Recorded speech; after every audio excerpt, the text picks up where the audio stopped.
सर्वप्रथम सर्वांना श्री स्वामी समर्थ. स्वामी महाराजांच्या कृपेने तुमच्या सर्व चांगल्या इच्छा पूर्ण होत ही स्वामींचरणी प्रार्थना करते आणि आजच्या व्हिडिओला सुरुवात करते. श्रावण महिन्यात बऱ्याच घरांमध्ये 1, 5, 7, 11, 21 अशा पद्धतीने सत्यनारायणाची महापूजा केली जाते. काही घरांमध्ये तर दर पौर्णिमेला सत्यनारायणाची महापूजा केली जाते, तर काही घरांमध्ये वर्षातून एकदा तरी म्हणजे नारळी पौर्णिमेला, रक्षाबंधनच्या दिवशी, श्रावण पौर्णिमेला श्रावणात एक तरी सत्यनारायण महापूजा केली जाते. श्रावणात एकदा तरी घरात महापूजा म्हणजे सत्यनारायणाची महापूजा अवश्य करावी. ज्या घरात भगवान श्रीहरी विष्णूंची विशेष सेवा म्हणजे सत्यनारायणांची पूजा करून विशेष सेवा केली जाते ना, त्या घरात अखंड लक्ष्मी वास करते, कधीच कशाला कमी पडू देत नाही. तिथं ऐश्वर प्राप्त होतं, आरोग्य प्राप्त होतो, जगाचा सर्व आनंद सुख लक्ष्मी माता आपल्या उंजळीत टाकत असते, पदरात टाकत असते. म्हणून महिलांनो, दादांनो, श्रावणात एकदा तरी आपल्या घरात सत्यनारायणाची महापूजा आवर्जून करा. कठीण प्रसंगी सर्व अडचणीतून मार्ग दाखवणारे सर्वात प्रभावी व्रत म्हणजे श्री सत्यनारायण व्रत. आपल्याकडं नवीन लग्न झालेल्या जोडप्याकडून प्रथम श्री सत्यनारायण व्रत करून कुलदेवीचे दर्शन करून मगच सुखी संसार सुरू करण्याची योग्य परंपरा प्रथा आहे. नवीन वास्तू घेतली तर श्री सत्यनारायणाची महापूजा केल्याशिवाय आपण तेथे वास्तव्यास राहत नाही. ज्या वास्तूत घरात श्री सत्यनारायण व्रत महापूजा होते ती वास्तू स्वर्गा इतकीच देवळा इतकी पवित्र व लक्ष्मीनारायणांची कृपायुक्त बनलेली असते. बघा किती सुंदर. सत्यनारायणाची ज्या घरात महापूजा केली जाते ना, तिथं कशाला तर कमी पडत नाही, पण ती वास्तू स्वर्गा इतकी देवळा इतकी पवित्र बनते. श्रावण महिन्यात तर घरोघरी श्री सत्यनारायणाची महापूजा केली जाते.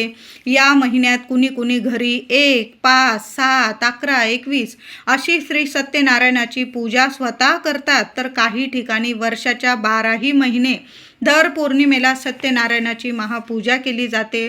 तर काही घरांमध्ये श्रावणात नारळी पौर्णिमेला सत्यनारायणाची महापूजा केली जाते. श्रावणात एकदा तरी घरात सत्यनारायणाची पूजा अवश्य करावी. त्यामुळे आपली वास्तू दैवी शक्तिमय लक्ष्मीवर्धक बनत असते. ज्या घरात सत्यनारायणाची महापूजा श्रावणात केली जाते त्या वास्तूत व तेथील लोकांना लक्ष्मी नारायणांची अखंड कृपा आशीर्वाद लाभत असतो व घराची भरभराट होते, मुलांची प्रगती दिवस रात्र होत राहते. तिथे वास्तू दोष दूर होता. श्रावण महिना हा पुण्यप्राप्तीचा महिना आहे. सत्यनारायणाची पूजा घरातल्या घरात किंवा सर्व नातेवाईकांना बोलवूनही केली जाते. सत्यनारायणाची पूजा करणारा व्यक्ती मनुष्य या लोकीच नाही तर परलोकी सुख उपभोगत असतो आणि मोक्षास प्राप्त होतो. घरच्या घरी सुद्धा तुम्ही सत्यनारायणाची पूजा करू शकता. प्रदोष काळात किंवा ब्राह्मणांकडून छान असा मुहूर्त काढून घ्यावा आणि त्या दिवशी पूजे दिवशी पहाटे लवकर उठावं, घर स्वच्छ करावे, पूर्व पश्चिमेस चौरंग मांडावा, रांगोळी काढून घ्यावी, चौरंगाच्या पाटाच्या आजूबाजू केळीचे खांब लावावे. केळीचे खांब नसेल तर तुम्ही आंब्याचे डहाळ्या लावू शकता. चौरंगावर स्वच्छ वस्त्र अंथरावे, सत्यनारायणाचा फोटो ठेवावा छानसा, त्यावर गहू किंवा तांदूळ पसरवावे, रास करावी, त्याच्या मधोमध पाण्याने भरलेला एक कलश ठेवावा, त्यात सुपारी, पैसे, फुलं घालावी, अक्षता, हळदी कुंकू घालून 5 विड्याची पानं ठेवावी, त्या कलशावर एक तामण ठेवावी, त्यात मूठभर तांदूळ पसरवावे, त्यावर तुळशी पत्राने आसन करून आपल्या देवघरातील बाळकृष्णाची मूर्ती अभिषेक करून घ्यावी आणि मूर्ती त्यावर ठेवावी. बाळकृष्णाची पूजा करावी. सत्यनारायणाच्या पोथीत दिल्याप्रमाणे तुम्ही अभिषेक पूजा करायची आहे व मूर्तीला 1008 तुळशी पत्र व्हायचे. तुळशी पत्रांचा अभिषेक करावा. फुलं, हळदी, कुंकू, गंध, अक्षता वाहून पूजा करावी, आरती करावी, कहाणी वाचायची, प्रसादाचा नैवेद्य दाखवावा. प्रसाद करताना 1.25 पाव 1.25 किलोच्या प्रमाणात साहित्य वापरायचे आहे. रवा, तूप, साखर, दूध 1.25 प्रमाणात मोजून घ्यायचे आहे. पंचामृताचा नैवेद्य दाखवावा व सर्वांना तीर्थप्रसाद द्यावा. बाहेरील व्यक्तींना तुम्ही तीर्थप्रसादासाठी आमंत्रित करावे. त्याचबरोबर दुसऱ्या दिवशी मूर्तीवर अक्षता वाहून श्रीकृष्णांची मूर्ती म्हणजेच बाळकृष्णाची मूर्ती पुन्हा देवघरात ठेवावी. हे व्रत करताना अहंकार, द्वेष मनात ठेवू नये. पूर्ण मनाने पवित्र होऊन देवांना शरण जाऊन पूजा व्रत करायचे आहे. या व्रताच्या प्रभावाने कर्ज दूर होते, कर्जमुक्ती मिळते. लवकरात लवकर आपण कर्ज फेडतो म्हणजे लक्ष्मी प्राप्ती होते आणि आपल्याकडून आपोआप बचत होते. पैसा घरात येतो, टिकून राहतो, बरकत येते आणि आपलं कर्ज, आपल्या डोक्यावरचं कर्जमुक्त होत असतं. आर्थिक संकट दूर होतात, घरात लक्ष्मी प्राप्ती होते, भरभरून पैशांची आवक वाढते. जे पण कष्ट घेतो आपण त्यात आपल्याला सोन्यासारखं फळ मिळतं. गरिबी, कठीण अडचणी, वास्तुदोष, पितृदोष, शत्रुदोष जाऊन नष्ट होऊन भगवान विष्णूंची, माता लक्ष्मीची अखंड कृपा आपल्या घरादारावर, लेकरा बाळांवर कायम अखंड राहत असते.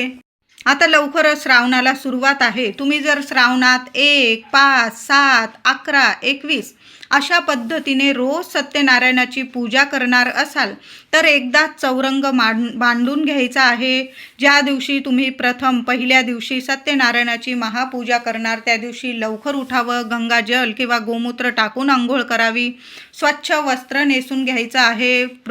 निर्मळ मनाने पवित्र होऊन आपण पूजा मांडणी करायचं आहे. कुणाच विषयी द्वेष, तिरस्कार करू नका. शांत मनाने आपल्याला पूजा मांडणी करून पूजा करायची आहे.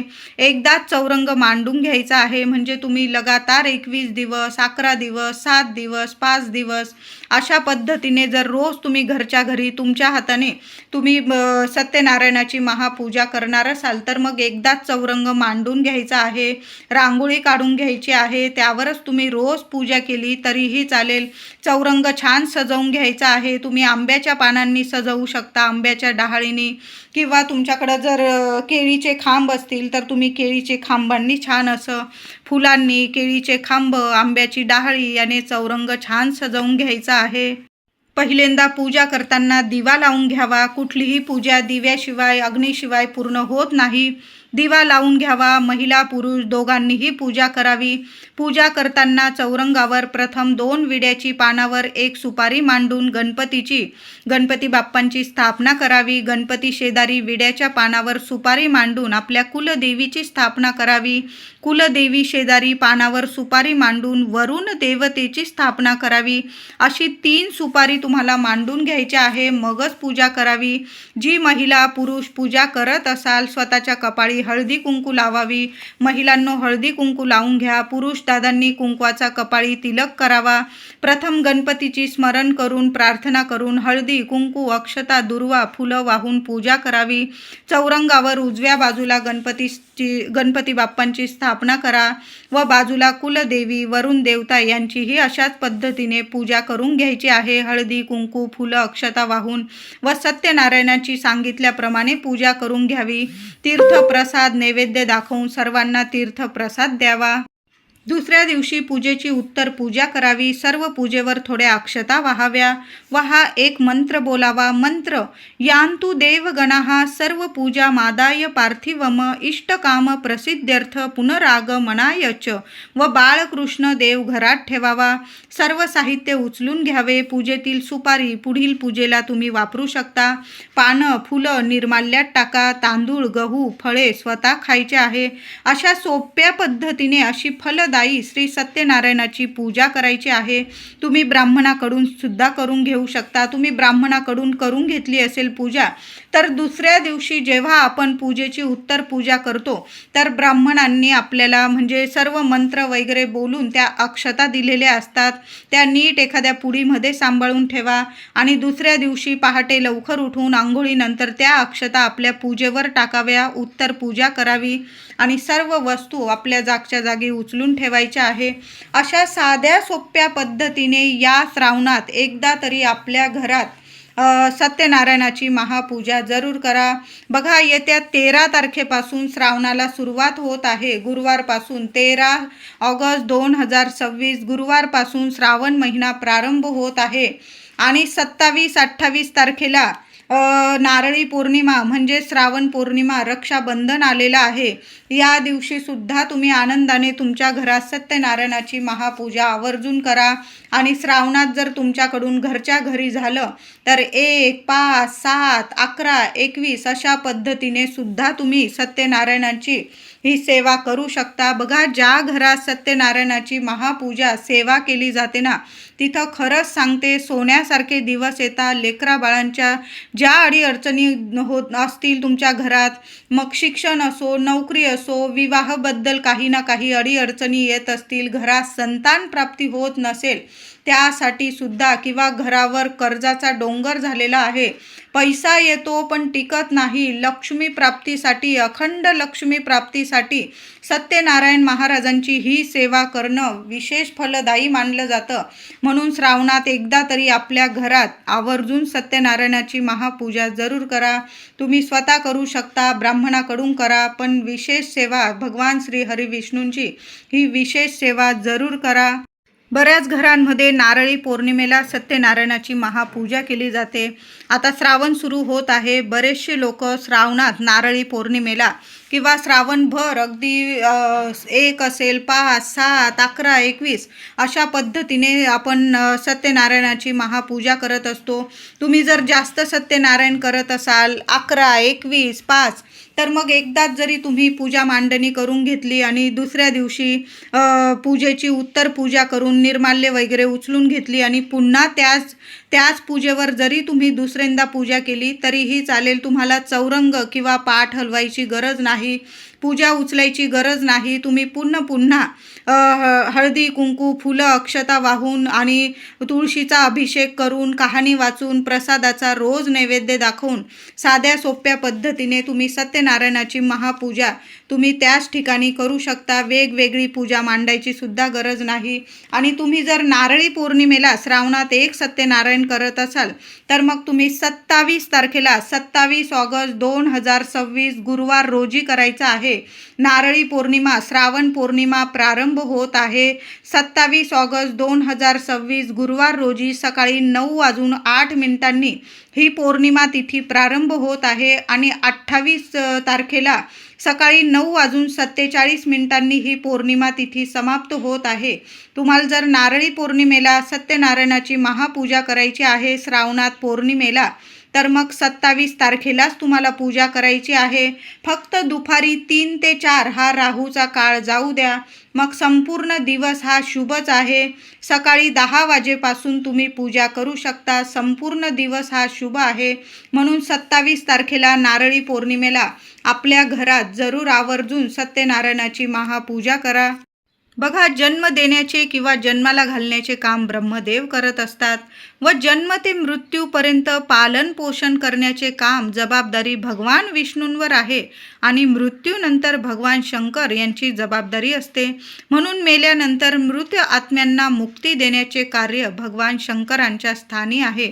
बघा, आपलं पालन पोषण जन्म ते मृत्यूपर्यंत आपलं पालन पोषण करण्याचं काम भगवान श्री हरी विष्णूंचं आहे. आणि जी व्यक्ती आपल्या घरात सत्यनारायणाची महापूजा करते ना, त्या व्यक्तीला म्हणजे मृत्यूपर्यंत तरी कधीच कशाला कमी पडत नाही आणि मृत्यूनंतर सुद्धा मोक्ष प्राप्ती होते त्या व्यक्तीस. म्हणून सत्यनारायणाची महापूजा श्रावणात एकदा तरी आपल्या घरात सहकुटुंब सहपरिवार जरूर करा. बघा, आपले लेकरं बाळं भगवान श्री हरी विष्णूंची सेवा करता इतकं फलदायी ठरतं. लेकरा बाळांना या जगात तरी कधीच कशाला कमी पडत नाही. कुठला पितृदोष कधीच अडीअडचणी निर्माण करू शकत नाही. त्या घरात नांदते ती म्हणजे अखंड लक्ष्मी. आणि कधीच अन्न धान्य सुख ऐश्वर्य आरोग्य पैसा धन जी स्वप्न बघाल ना, ती सत्यनारायणाच्या सेवेने तुमची प्रत्येक स्वप्न जरूर पूर्ण होतील. साक्षात लक्ष्मी नारायण तुमच्या घरात वास करतील अशी ही सेवा आहे. म्हणून जी व्यक्ती दर पौर्णिमेला सेवा करते ना सत्यनारायणांची, त्यांचा अनुभव तर प्रत्येकाला माहीतच असेल.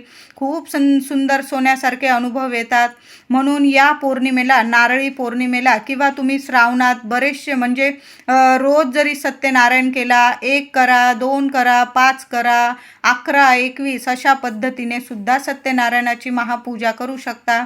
नाही जमलं नारळी पौर्णिमेला 27 ऑगस्ट रोजी जरी तुम्ही सत्यनारायणाची महापूजा केली ना तरीही चालेल, पण मनापासून श्रद्धेने सेवा केली ना तर त्याचं फळ आपल्याला 100% मिळते.